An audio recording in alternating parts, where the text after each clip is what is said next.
Hey there, Mama. Welcome back to another episode of the Working Mama podcast.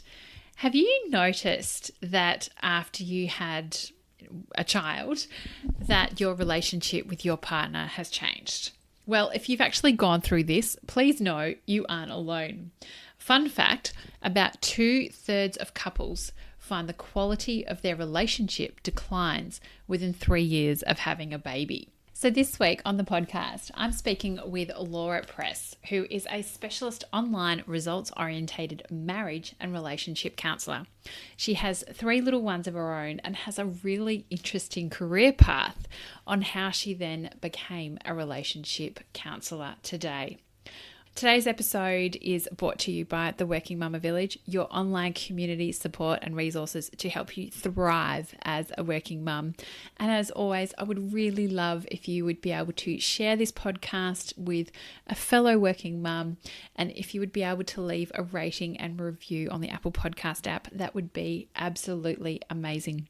So let's get into today's episode, talking all things relationships after kids with Laura Press. Welcome to the Working Mama podcast, a show that provides real-world tips, tricks, and advice to all working mamas on how they can have a career, family, and hopefully one day break the glass ceiling. Welcome, Laura. Welcome to the Working Mama podcast. How's your day going so far? Thank you so much for having me. My day is going really great. I've got some sunshine, so it's awesome. Yes, fantastic. So, how would you best describe yourself and what's been your career journey to date? Well, if I'm going to generally describe myself, I like to say that I'm warm and fun and friendly. You'll often find that I love to have a joke, and that sounds really weird from a marriage counselor, but I always believe that there should be some fun sprinkled in there, because even when we deal with tough stuff, it should be a bit light and easy. And I guess if we're looking at my journey to date, it's been an interesting one with lots of study. I've done 3 degrees. So I sort of started studying chiro and I've got a biomedical science degree.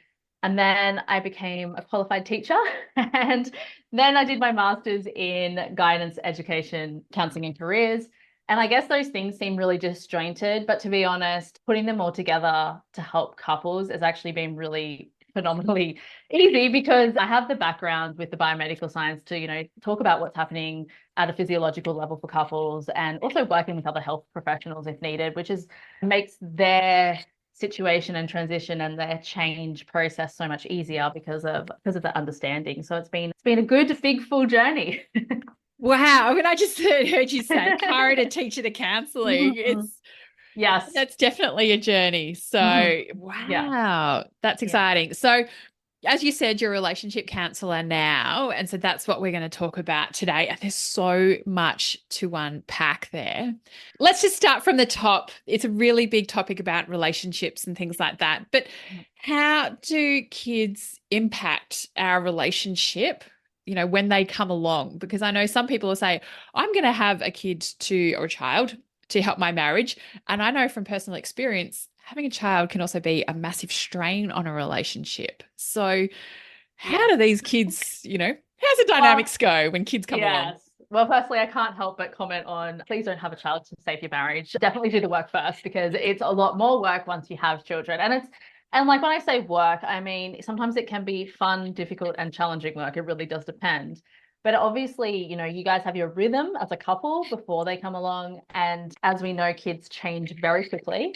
We think we get a rhythm and we've got this sorted, and we're like across it for a day. Yeah. And then they're like on to the next routine, and you're like, okay, well, that rhythm doesn't work. We've got to find a new one. So to be honest, as amazing it is, don't get me wrong, I have 3 little ones myself. I love them, but they do throw you into a state of constant change, constant flux, and it can be stressful, especially when you have, multiple little ones at different ages, or they're not sleeping. They all get sick at the same time, or heaven forbid, you all get sick together, which, let's face it, happens. And it can really put a lot of stress and strain on your relationship if you don't already have some really great relationship habits dialed in prior, and or put the focus on it as things ebb, flow, and change. And obviously there's a lot more that I can say around that one, because it's a pretty complex topic, but it's a really important one to talk about. Yeah.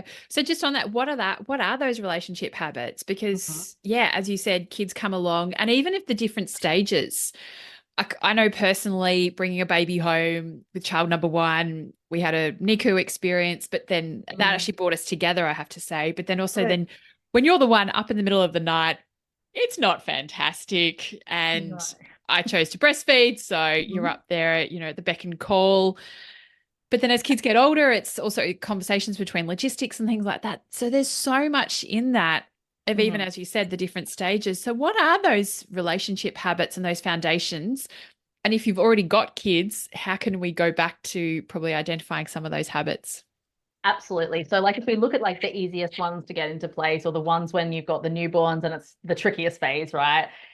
Micro habits, micro connection points is what you want to focus on. So like obviously it's not going to be those 3 hour dates that you had prior to kids, but it's going to be like it's just going to be the small connection points. So making sure that you still do like greet each other when you can and like do it with intention, actually still give the affection, the kiss or the hug. And I know a lot of people can say, oh, I'm touched out. I'm just going to say this with kindness and love. It's a different type of touch. I do understand what you're talking about when you talk about that. But at the same time, you need that oxytocin flowing between you and your partner, not just you and the baby, if that makes sense. So the whole family, I guess, needs to be included in that. And so, yeah, keeping those micro connection points and then just adapting. So, if you're having that conversation, maybe you are having that conversation while you're breastfeeding. So you're still across what's going on for one another and just supporting one another through that phase, I think is the biggest one. But when we look further afield to when the kids start to grow up and things like that, it's so important to put your relationship first. Now, I know a lot of people go, oh, they're kids, they need things, of course. And like, I get that there's emergencies, there's different things, but it's more of a mindset of putting your relationship first. Like, for example, no, hang on, mummy, daddy, finishing this conversation and we'll be right with you. So you're putting it first, but it also demonstrates to them great relationship habits. So it's kind of a win-win when you really look at it. So I would say make sure you've got the micro connection points. Um, really put your relationship first, even when the kids come along, because it actually helps the kids settle. I have so many stories of clients will say, oh my gosh, my kids are just not fighting as much. They're like talking to each other nicely. And it's because they're talking to each other nicely. They're not fighting as much. So it creates a more settled household. So there's a lot of things you can do, but I would say they're the two main ones. And also look at what you can maybe just eliminate or not do. And I know that sounds funny, but maybe just 10 minutes less of scrolling or 10 minutes less of Netflix and prioritize that conversation or that connection with your partner. Yeah, it can make such a difference. And I think it's just a general habit that we have, and probably some of Uh-huh. those societal influences of saying to us, no, your whole life now is your kids and nothing else matters. Yes. But as you say, the relationship needs to come first. And do you find as well sometimes there's a guilt if people are putting their relationship first of, oh no, but I'm supposed to be with my kids, and Yes. that date night. I know people talk about having the date night and things like that. And it's Mm. like, oh, it's sometimes it can fall into the too hard basket of Yeah. getting babysitters and things like that. But how does that then go into the mix as well? I think it's really important. One of the biggest pitfalls I see couples fall into is like we're trying to be super mom and super dad. And I respect that. I get it. We have a lot of guilt. We want them to be everything they can be. And absolutely. But at the same time, I'm finding a lot of nervous systems are fried. So mum and dad's nervous system and all the kids' nervous systems are fried because they have like every bit of white space in the calendar is booked up with like soccer and dancing and like all of the amazing things. And I'm not saying we need to eliminate all of those at all. But what I am saying is you need white space. You need white space for your kids to have the nervous system downtime, and you need white space for yourselves as a couple to have the space to talk, to connect, to just be in each other's presence sometimes. Sometimes it's not even about saying all of the things, if you know what I mean. It's just about being together and having that opportunity for conversation or physical affection and things like that. So I think that's really important to consider too. And you mentioned before about kids, I guess, feeding off the parents a bit. Do Mm. you want to just elaborate a little bit more? So if you're feeling a bit of tension with your parent, like between the parents, how does that then flow into kids? Because I guess Mhm. sometimes we're just like, oh, look, we try and keep it between, the partners, like between Yes. yourself and your partner. But obviously, as you said, it can go into the kids. It really does. I think a lot of times couples will say, well, we don't fight in front of them or this like all that kind of thing. And I get that. But the kids sense like they even if they don't see it all, like they feel your stress and your tension. Like they're so switched on and they are so smart. They know when mum or dad is not quite right. And it's like, what's going on there? And often that can be seen as, acting out sometimes. Sometimes they're throwing maybe extra tantrums or wanting your attention more because I want to check in to make sure you're all right, but I don't have the language around that. Like I'm not really sure how to say that to you because I'm 3 or 4 or 5. And so it can present in so many ways: school issues, like I say, additional fighting between siblings. And I think a lot of things when we slow it down for kids, it can be so beneficial. And when I say slow it down, I mean, if we decrease the stress within ourselves as parents, and then the kids notice that and you're operating in a different pace, they start operating in a different pace. So it's an incredible flow on. It's one of my favorite things to talk about because I just love noticing the change that happens just by osmosis from the parents creating some change for themselves. The kids just start to copy, and it's just beautiful to kind of notice and witness. Yeah. What about as well, like if between the couples, and I know there's a lot of stresses in the world at the moment. There's a lot going on, even cost of living and things like that. Yes. How does that then from a relationship, and because that can be another added stress and things Huge. as well. How do you see that that's impacting people's relationships, and how can you, I guess, work through it? Sometimes you can't necessarily solve all these huge issues that are out there at the moment, and there's a lot of heavy issues in the world. But how can you then work on that as a relationship and, even cost of living and navigate through it? And because life's expensive, kids are expensive. Yeah. It all is expensive, agreed. And I think the main thing I see is couples just don't have the conversation soon enough. So they know that finances are starting. Let's just take finances, for example. They're starting to really stress themselves out. They're starting to get too much. Like individually, you're feeling that. And then you're like, start to lash out a little bit, or a little bit of nitpicking, or a little bit of like, hey, we haven't had the conversation and that kind of thing. And we've waited till it's gotten so long or so bad that we haven't really kind of dialed in, looked at the numbers and checked in with one another. I feel like the biggest thing can be the head in the sand, or we're aware, but to communicate to one another just seems too painful around finances and too stressful. And then we're worried that'll create an additional disconnect between you and your partner. And so how you can really combat that, I believe, is actually to do this on a regular basis. Now, I don't mean every day, but every fortnight or once a week, because if you do it more often, it's quick, right? It's not as long. You do it, once a month, it's a little bit longer. So you just kind of choose which way you want to go. But usually you want to take the trigger out of it. And the only way to take the trigger out of it is to kind of set up some beautiful boundaries around how that conversation will go, that we'll breathe, that we'll moderate our own reactions, we'll use the right type of language with one another. And then from there, sit down, look at the numbers and review certain things around the finances so you can get on the same page. Because if you're a team, then it seems a lot easier to combat the stresses of the world, no matter what decisions the government's making, no matter what financial decisions you've got to make. If you guys are strong, everything else becomes a lot easier. Yeah. And so if things aren't going well at the moment, what are some tips and strategies that people can use to help get them back on track? And sometimes it might just be a small deviation or it can be a big one. But I guess of what you're saying earlier about finding that connection as well, and what even you see from your clients. I think the biggest thing is we will go straight to the communication. And obviously I talk about communication all day. I think it's extremely important, but you have to regulate your own physiology first. So you have to do something for yourself. Now I don't mean a bubble bath necessarily. It could be a bubble bath, but like you need to breathe, reset, help yourself move through a little bit of that stress, then go to have that conversation after that. So I think we can be the tendency is to go in and just go, hey, I want to fix this. Can we talk about it? Rah, rah, rah. We go in really strong. But if you're in a good state, the conversation will flow much better and a lot easier. So I think it's important to then have that conversation.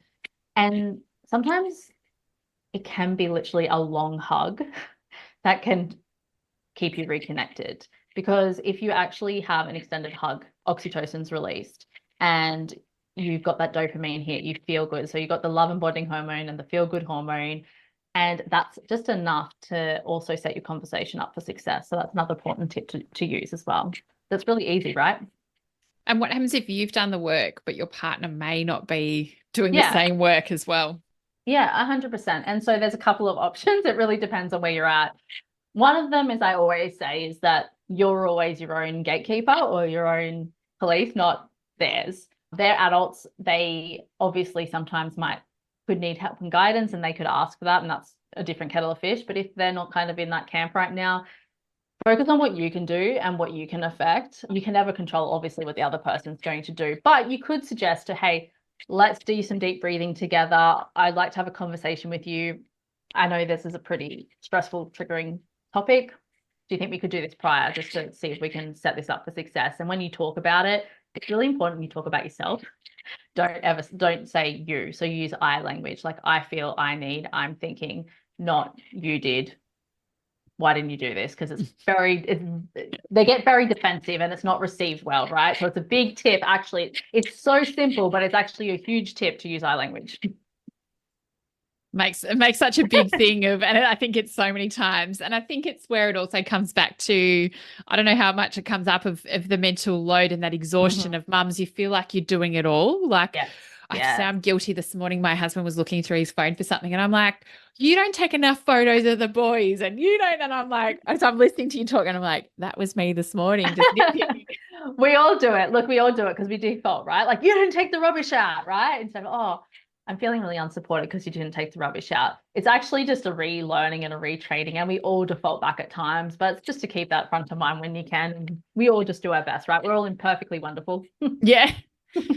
And so how do you think as well the mental load comes into it and just that invisible labor? Because I know that even last night I got home from work, dinner wasn't ready and stuff. And I was like, in my head, I'm thinking, oh my goodness, like I'll work back from here and there's different things. And my husband's like, why are you in such a crappy mood? I'm like, I'm not going to start a fight. I'm just going to just absorb it. And I knew in myself why I was, and I'm not going to have an outburst, but I'm just like, okay, just breathe and suck it up. But I know that the mental load can be quite exhausting and stressful for a lot of women, but often it's sometimes a bit of communication about sharing the labor as well. So does that come up in some of your conversations as well? And what advice do you have? It comes up all of the time. It's a big thing. And I think more than ever, couples have so much on their plate. Both parties have so much on their plate. So I think, it's not necessarily that one's doing all of it, although sometimes one person could be really leading the front at home. And I think it's so important to actually just set yourself up for success prior to the week starting. We're never going to be able to have those conversations when we're in those states and we're stressed and we're like, there's 1,000 things to do, because it'll just come out wrong.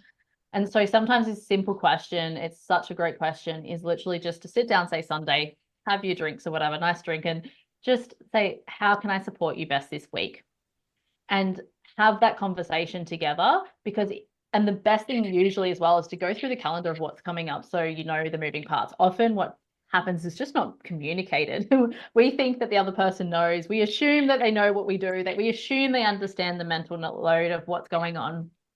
So not the case. And that's another thing I really encourage, is sometimes put pen to paper and let them, and just do like a rough brain dump and let them see some of, they'll never see all of the mental load, but let them see some of it and go, this is what my mental load is looking like for this week and all of the things that I'm mentally moving between.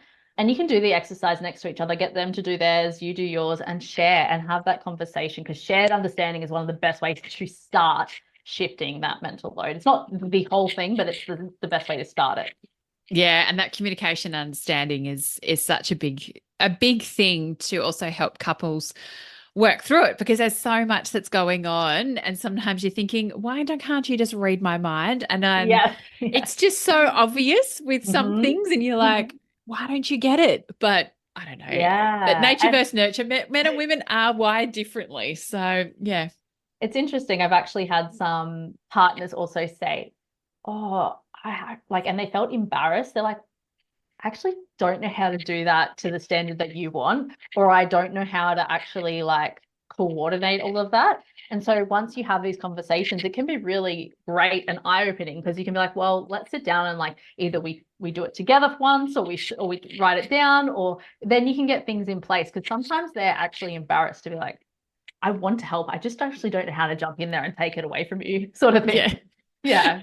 And I know it's a little bit of that letting go as well. There's so many times that we're like, you're not doing it right or something like that's not the way that you Yeah. do it, but also letting go. Like my husband, for example, hates when I do the washing, like the clothes washing, because I just don't do it the right way that he wants. So Yeah. whenever I do a load of washing, I'm calling him first, going, how do I do it? And isn't this obvious? I'm like, no, you do it all. So Yeah. yeah. And that's exactly right. What's obvious for one is not obvious for the other.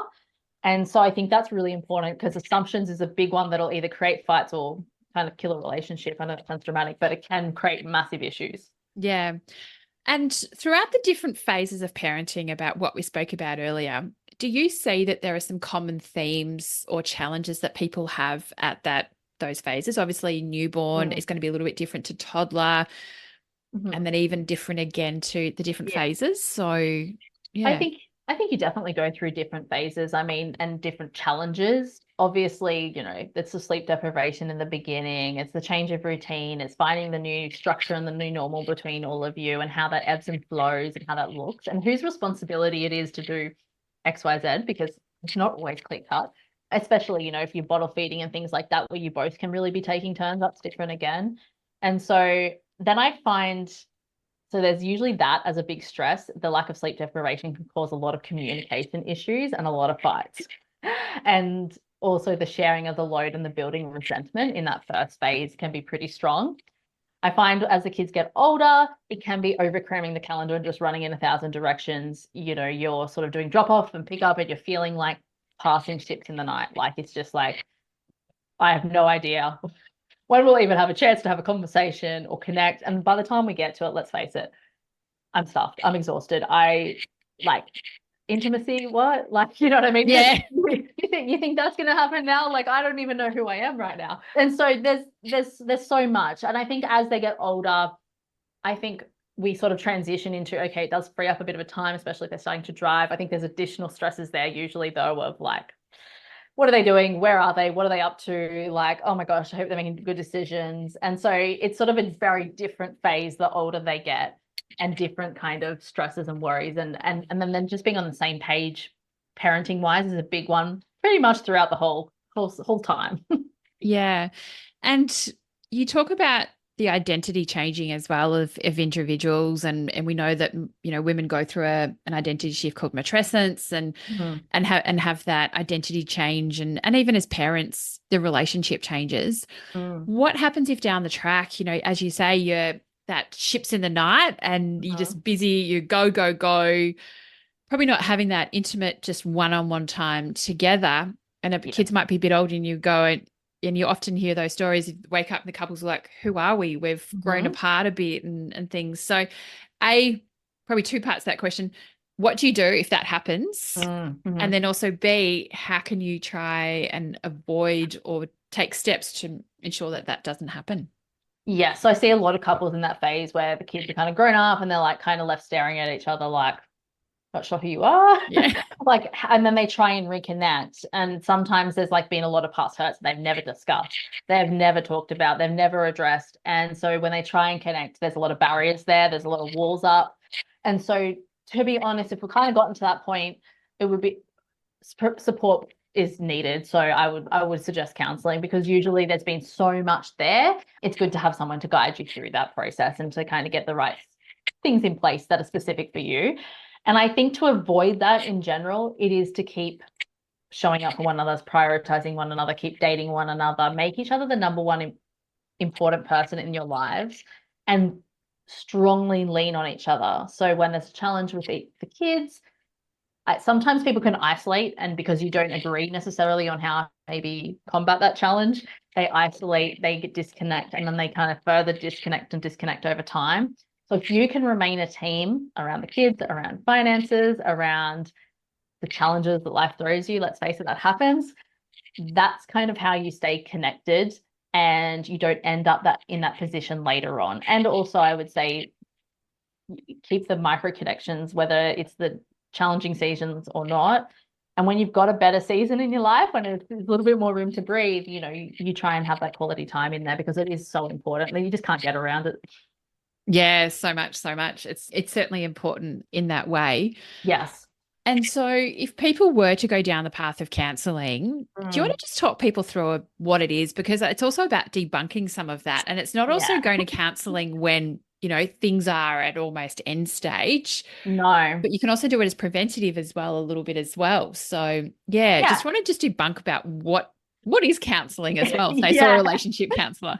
Yeah, absolutely. I think there's so many myths around it. It looked so different back in the day. And I think back in the day, it was sort of the counselor being like, well, you do this, you do that, or like just kind of like getting the gripes out. Definitely not how I work. So I just want to put that out there straight away. I use a lot of different type of therapies. Mainly it's a conversation between you two that's facilitated by me, the counselor. So it's really a proactive approach. It really starts exactly where you are at and exactly with the challenges that you both have. And now let me be clear, you probably both have different goals in mind, different places that you want the relationship to end or different things you want to work on. And so it goes between both because both are always important and both are necessary.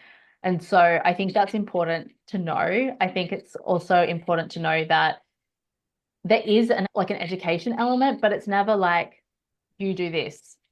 This is how it is. Like this is the skill, this is the strategy. It's a conversation to make sure it works in your life and in your environment and in your stage of life or the ages of the kids and things like that. So I think that's really important. And also I work with couples from varying degrees on all different things. So I will do, pre-marriage counseling. So they're, dating, decide thinking about getting married, want to make sure that they're, had all those important conversations, they're, on the same path and that type of thing. Right through to yes, breaking point. And usually couples wait on average 6 to 7 years before they get help, which is a really long That's time. really long time. So they've had hurts, fights, arguments, disagreements. They've really kind of emotionally damaged one another in that time, and then they choose counseling. If you decide to do that way earlier, it's a much quicker process. You can get back on track so much faster. But I do have also a whole lot of couples that come just because things aren't how they want it to be. So they want to thrive. They don't just want to kind of, survive or be roommates. Roommates is a big term that's used a lot in that some people will come for sessions with. They want to make sure they have that loving, on fire, passionate relationship. And sometimes we just need that time and space to do it that life doesn't often allow for. Yeah, creating that bubble of, look, this is what's Mm-hmm. happening. And Yeah, and to stop some loops because sometimes we can talk around each other, like we'll just go in circles and in circles, and it doesn't get you anywhere. So it's really good when it's kind of set up to help you succeed from the beginning so you don't get stuck in those loops as well. yeah. And is there anything else that you find throughout your work that you find, yeah, that's worth mentioning and Mm. other topics? So I think stress with being a working mum, and I'm sure you cover this so much, is huge, and keeping healthy boundaries in in your relationship, but then with your work is important, with family and friends, with even with kids. And I know that sounds funny, but you kind of want all of these things to come together to help you to be the most, I guess, the best version of you in the circumstances that you're currently in. And so I think sometimes there can be missing pieces, like we have kids old enough to do some things around the house, but we don't get them because we're tired and exhausted. But 1 or 2 days of getting them on track with that can change your life, Yeah. like in a big way. And so I think I know these things seem like small things, but it's just if you think about, well, I don't have to pick up, all of their toys, or they're now making their beds and tidying the bathroom once they're finished, or whatever it is. Like it doesn't have to be huge things. That just decreases your mental load in a big way. It's not much for them. They're so energetic. They're done in a couple of minutes. Yeah. Yeah. And so I think, yeah, it's important to have those conversations. And I think I'll just loop back to the mental load for a minute. Setting standards and expectations within the family, so between you and your partner, with you and your kids, around, well, mum's working now, so this is what it needs to look like, and whether you're taking turns with your partner to have naps. I know, because like that decreases some stress. Like it's about finding what works well for you and your family, but communicating it. I think that's usually the biggest piece. We think these things, but we don't communicate it and make it happen, which is really important. Yeah, so true. Communication's absolutely important. But I think also just picking up on what you said there, doing what's best for you and your family. There's so many Mhm. times that we can look over the fence and we're going, oh, they're there. They might appear all happy on the outside, which is amazing. But they also might have some very clear strategies that work in the background, that they've had those conversations and the like. And it's so important that it doesn't matter what works for someone else. It may not necessarily work for you. Your Yes. setup, your arrangements, everyone's work schedules is going to be different in some shape or form, work hours, stresses, and the like. But it's also, I think, yeah, communication and staying in your own lane. And it might sound selfish, but it's okay. And also what you're saying around boundaries, it's also okay to say no. Like you don't have to say yes to everyone. Even in your relationship, there might be some things you actually might say, no, I don't want to do that. That potentially could be as well. 100%. I think you need to, if you want to look at a healthy couple, it's, two healthy people coming together, and you need the healthy people before you have the healthy couple. Otherwise, one of you or both of you will implode it in some way, whether it's fighting or whatever. And so it's really important to actually look after yourself first. And like you say, if you got to say no, you say no. And then as an extension, once you feel good, you're able to give more to the relationship kind of naturally and organically as well. And that's really important for the relationship to thrive in general. Yeah, it's often, the statement of the mum's the heartbeat of the family. Yeah. And so if your heart's not beating, the way that it should be, that can certainly have, flow on effects with the rest of the family. It has huge effects, massive effects. But I'd also say that, when your relationship's good, your kids are good. And so that's important too, to make sure that your relationship is as dialed in as you can. Now, I know we have different ebbs and flows and bumps and seasons, but in general, if you think about your relationship as a whole and just think for at the moment, like, to listeners right now, like, where are you in your relationship? Are we connected? Like, in general, are we connected most of the time? Do we communicate? Do we show affection? Are we intimate? Like, is there a happiness to see one another, or are we building some things and emotions, resentments and hurts that we may need to work through? So I think it's good just to do a check for yourself as well, just kind of see where you're at. Yeah. And then obviously, as you said, start that communication Mm-hmm. and go from there. And Yeah. so is there anything else that we may not have covered that you think is also important? I think just trying to think that there's so much when it goes into this topic.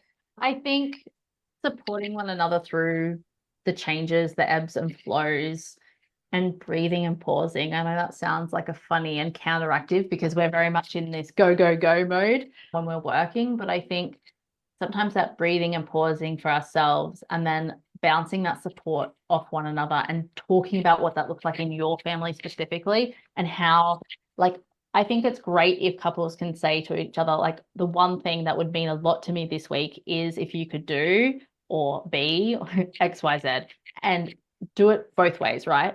Because then you both feel supported. You don't have that resentment building. And if you do that each week, some of these things kind of start become automatically installed, and then you've got actually like a big foundation that just organically grows over time. If that makes sense? Yeah, no, it's as it comes back to also what you're saying. It's those micro habits and those little things, the check-ins that can make such a huge difference. Even just sometimes out saying, "How was your day?" Like it can, or I guess, open the door for a conversation. But if that door's Yes. never opened, I guess you're locking yourself up as well. Yeah, and I think it's important. I've seen it a few times where couples will go, "Oh, my partner says the same thing every time when I ask them how their day was." And so I guess I would challenge you to go a little deeper sometimes too, because it's a great question to ask. We should definitely ask it. But if you're getting the same answer back and you don't really know how their day was because you're like, it's the run-of-the-mill response, ask them what the best thing about their day was and what was the most challenging part of their day. From those answers, then you also know how to support one another better and be a better, partner, husband, wife, girlfriend, boyfriend, so you can actually go a little deeper with our questions, because we can really easily get trapped into kind of the run-of-the-mill responses.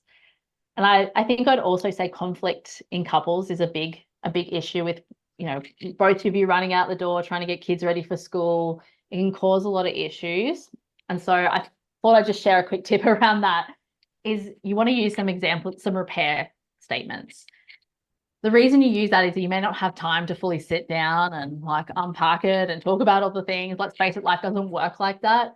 So sometimes if you just say, look, I'm so sorry for my part in this. I want to fix this. Honestly, don't know how to right now. Yeah. I'm at like, I know I've got like this, I'm running late for school. Like I've got, but I'm here. I love you. I want to address this later when we've got time tonight. It's those kinds of statements that can keep you actually connected. I know that sounds weird because you're fighting your, but it's still saying like, even though we fought and even though I'm kind of annoyed at you right now, I'm kind of pissed. I'm kind of angry, whatever. I still love you. I've still got your back. I still want to support you. I still want to talk about this. Can we just, like let's do this when we next can. I think that's really important when life can be pretty busy and stressful. Yeah, that acknowledgement as well. Mm-hmm. It's that recognition because often a relationship, you just want to be seen and heard and feel that Yes. you've had your chance if things aren't right to be able to say how you feel. And often I know from personal experience, I'm the one that's definitely a lot more talkative and probably I can express my emotions as opposed to my husband, probably not to the same extent. And he Yeah. shows his emotions slightly differently, Yeah. or I'd say a lot differently. So it's just sometimes navigating those paths of also understanding one's personality because the longer you're with someone, yes, you get to know them more, but also, I often joke that my husband's like an onion. There's so many different layers and Yeah. you Yeah. start to get to know them as well over time. Yeah, and I think that's a great statement to share because people will say, like, I know everything. And I'm like, no, you don't, because I don't know about you, but like, I'm not the same as 3 months ago as I am now. And so we're always growing, evolving, and changing. And so the assumption that our partner's the same when we married them or 3 years later or whatever, it's just not true. And so I always say that, even if we feel like these conversations are run of the mill or their fights are the same thing, you have to be aware because it's important to them as well. And sometimes people throw in things into conversation that seems run of the mill that can be really important for you to pick up on. And so it's important to kind of be alert through these conversations, even though I know sometimes it can feel like the same old, and know that they're different people day to day, just like you are. Yeah. And I think also we've had different experiences and different role models as well. Like I know 100%. that my parents have influenced how I parent in a relationship. And my husband's had a different experience again. And so we bring those experiences, those childhood memories, as well as what we think is good in a relationship Yeah. into it. So that's also where what we see as normal, I put in inverted Mm-hmm. commas, can also then influence how we talk, interact, and parent and Mm. engage with each other as well. In a huge way. And some couples will be like, well, my mum and dad did it like this. And, I thought it was normal that they, never held hands or never showed any affection. And the other person's like, oh, like I couldn't be in a relationship like that. So it's like, it's really important to have the conversation and understand where your partners come from, what they had, role modeled to them. Because when you understand, you can start relating to one another differently and being able to talk to one another differently. And the same with parenting, because the biggest one I see is one person wants to parent, firmer and more Yeah. strict. And the other one's like, oh, no, we'll do the gentle parenting. Now, I'm not knocking anything at all. I'm just saying that, there's two different camps usually. And I'm like, yeah, but both have strengths. Why Mm. can't, you can pull from both and use both. And I think that's really important. And that's where values come in and understanding one another's values and how you can blend them together so you can have kind of a stronger parenting understanding between you both so you don't kind of get caught up in disagreements that can inevitably happen. Yeah. And I think everyone's had those relationships Yeah. so those conversations of, well, I had this and that. And my husband's even told me, you're not firm enough. I'm like, well, you're too firm. So it's also Yeah. about Yeah. finding that middle ground and that, Absolutely. and it depends on also what headspace, what mood you're in, what you've got going on at work. Sometimes there's so many different elements that can go into how we are. I even know myself last night, I was like to my elder, I'm like, can you just listen? Like, Yeah. I'm sick of saying Uh-huh. things 5,000 times. And so those stresses were impacting in other areas. And I'm just like, oh my goodness. But I also know that I was Yeah. stressed in myself. I've got a busy week. So Yes. I'm conscious in myself of that. But yeah, it can be challenging. Yeah, and I think it's important to talk about it when you've got the space, as in like we all sort of get into these situations, myself included, let's face it, where, all of a sudden we're like something's happened with a child and we're parenting them and then we're looking at each other, it's like it's different. And we're like, oh, okay. And Yeah. we're not really agreeing. And we're like, oh, like I don't think that's how it should be. And like, you're mentally saying all these things and you're like, oh, this feels awkward and weird. And if you did it prior, like if you, I know you can't go through all the circumstances, but there are certain ones that repeat themselves, right? There are certain things that come up again and again. And if you sit down and agree on these things prior, can make things so much smoother. You know, whether you're looking at the natural consequence for the child of doing XYZ or whatever, if you've got that sort of set up, and I would never just talk about it. I always say pen to paper because it's really easy for things to get lost in translation. It can just make it a lot easier. Fantastic. Thank you so much, Laura. I think we could talk all day on this and solve everyone's relationship problems. So Thank you so much. Oh, no. Well, how do you fill your cup and self-care and look after yourself and as well in your relationship? Because I'm guessing at times your work can be quite heavy as well. So how do you look after yourself in your relationship? Yes. So individually, how I look after myself is I love my morning walks. So I go for walks in nature quite early before the kids are up. And that is like my time. So sometimes I listen to podcasts, sometimes I don't listen to anything called music. And I don't know, that just does something to me. My husband will say I come back a different human after those walks. But my other favorite is baths. Now I don't do them as much as I should, but they're another favorite of mine to fill my cup. And then in terms of relationships, one of our biggest ones is we actually get away together. So we're quite lucky. We just take 1 or 2 nights. We try and do it roughly every 3 months. Wow. We try, yeah. We're like, it's one of our biggest things. Like everyone else, we are in many different directions all of the time. And so it's funny because we'll have these booked in, and a few weeks prior, we'll kind of feel it like, oh, like we need some more time together, or we need to just have some more conversations that haven't been had, and it'll just always come at the perfect time. Oh, fantastic. Yeah, it's the best thing. If you can, and if not, then we will try. Sometimes we can't, and sometimes we'll do a picnic in the backyard or something while the kids are asleep. Yeah, that's awesome. Yeah. Yeah. So they're really good ones. That's what's so good, so good. So Laura, how can people get in touch with you and also follow you on the socials? Yeah, so I'm Laura Press Counselling. So my website's laurapresscounselling.com.au. Socials is Laura Press Counselling, Facebook, Instagram.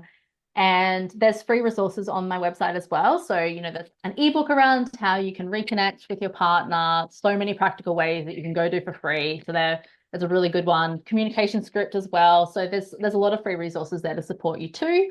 And yeah, you can contact me at laura@laurapresscounselling.com.au for the email as well.